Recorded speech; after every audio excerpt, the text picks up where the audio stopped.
Le journal des médias avec Thomas Joubert. Bonjour Thomas. Bonjour, à la une ce matin, Koh-Lanta de retour fin avril sur TF1. La ville de Lille, candidate pour les Miss France. Et Christophe Ondelat, victime d'un malaise alors qu'il était en direct sur BFM TV.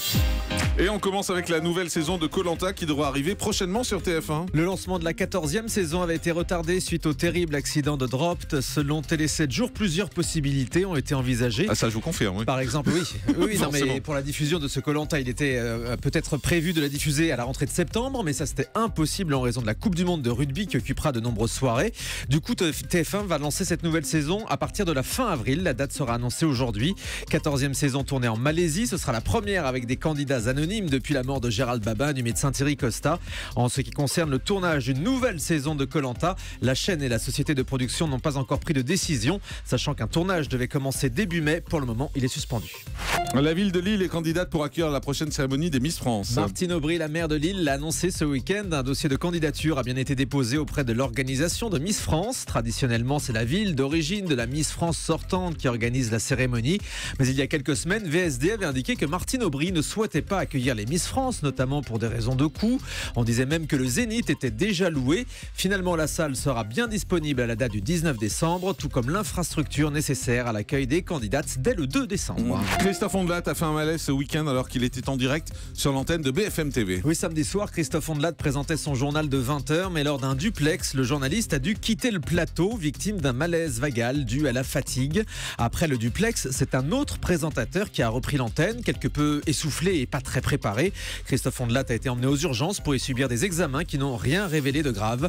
Le journaliste était d'ailleurs de retour à l'antenne dès hier soir. Nathalie André défend la chanson qu'elle a choisie pour l'Eurovision. La directrice des variétés de France 2 a choisi elle-même la chanson qui nous représentera le 23 mai prochain. N'oubliez pas de Lisa Angel, extrait.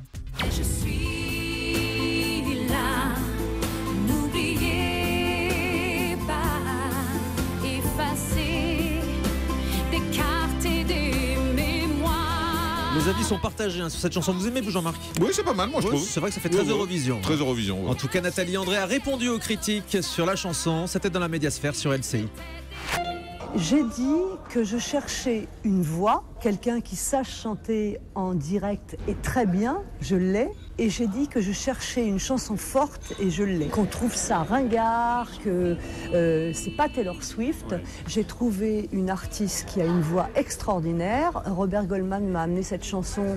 Je me suis dit, on a tout essayé à l'Eurovision. Je ne vous dis pas qu'on arrivera dans les 10 premiers.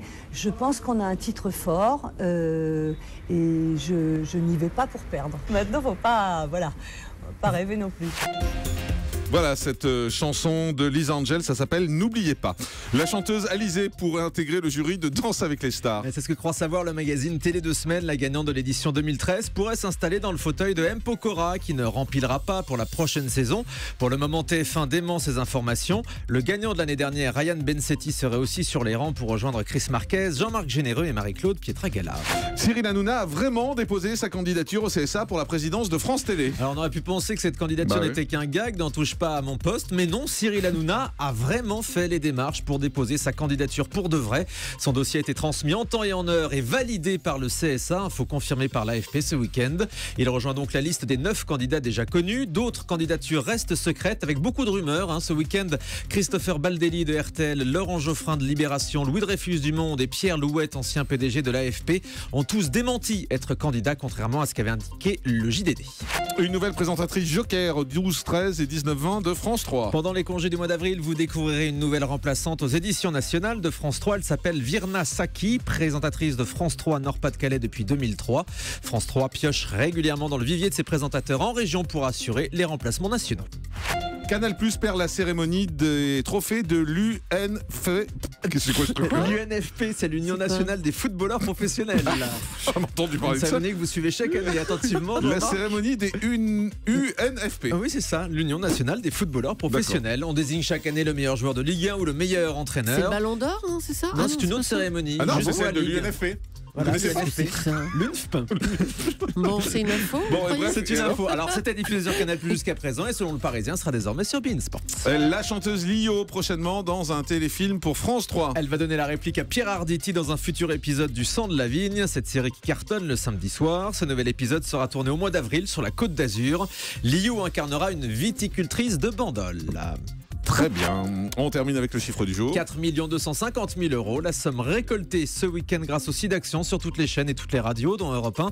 Un chiffre malheureusement en baisse par rapport à 2014, petite déception, mais vous pouvez continuer à faire des dons en appelant le 110 jusqu'au 17 avril ou sur internet sidaction.org. Effectivement, c'est dommage en effet qu'il n'y ait pas eu plus de dons dans cette émission qui recueillait beaucoup de force et beaucoup d'animateurs qui s'étaient mobilisés à la fois pour samedi soir sur France 2, il n'y avait pas grand monde, et puis à la fois dans la quantité des dons, il n'y avait pas grand monde non plus. Le chiffre du jour, on l'a fait pour faire le chiffre du jour.